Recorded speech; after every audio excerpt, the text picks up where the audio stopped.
मोक्षदा एकादशी व्रतकथा. मार्गशीर्ष महिन्यातील शुक्ल पक्षातील एकादशी तिथीला मोक्षदा एकादशी म्हणतात. यंदा ही एकादशी 11 डिसेंबरला आली आहे.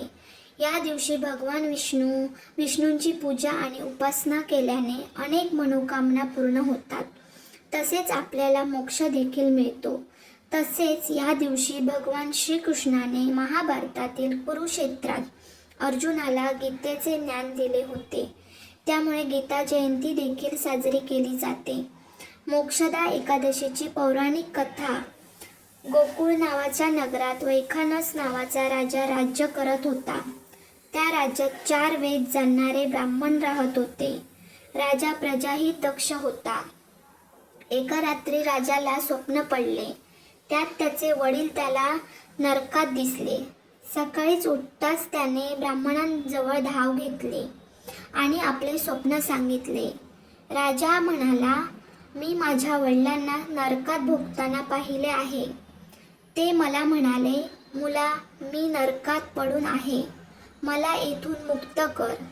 त्याचे हे शब्द ऐकल्यापासून मी खूप अस्वस्थ आहे. मला या राज्यामध्ये सुख, संपत्ती, पुत्र, स्त्री, हत्ती, घोडा वगैरे कशातही सुख दिसत नाही. काय करायचे? राजा म्हणाला, हे ब्राह्मण देवता, या दुःखाने माझे संपूर्ण शरीर जळत आहे.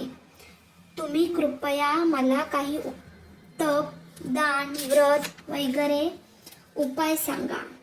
माझ्या पित्याला मोक्ष मिळेल, अन्यथा माझे जीवन निरर्थक होईल. ब्राह्मण म्हणाले, हे राजा, जवळच भूत, भविष्य आणि वर्तमान जाणून घेणाऱ्या पर्वत ऋषींचा आश्रम आहे. ते तुमची समस्या नक्की सोडवतील.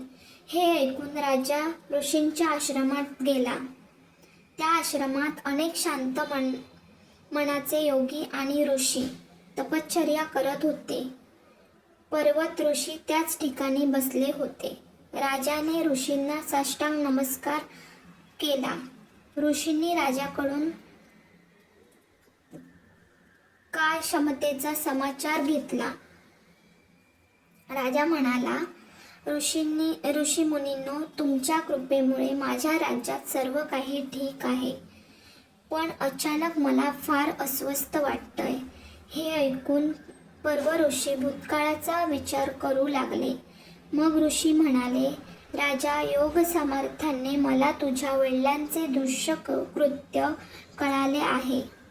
मागच्या जन्मी कामुक होऊन एका बायकोला त्यांनी रती दिली, पण त्याने त्याच बायकोला फार त्रास दिला. त्याच पापी कृत्यामुळे तुझ्या वडिलांना नरकात जावे लागले. राजा म्हणाला, ऋषी, कृपा मला काही उपाय सांगा. ऋषी म्हणाले, हे राजा, मार्गशीर्ष एकादशीचे व्रत करून त्या व्रताचे पुण्य आपल्या वडिलांकडे सोडावे. त्याच्या प्रभावामुळे तुझे वडील नक्कीच नरकापासून मुक्त होतील. मुनींचे हे वचन ऐकून राजा राजवाड्यात आला आणि ऋषींच्या सांगण्यावरून कुटुंबासह मोक्षदा एकादशीचे व्रत पाळले. आपल्या व्रताचे पुण्य वडिलांना अर्पण केले.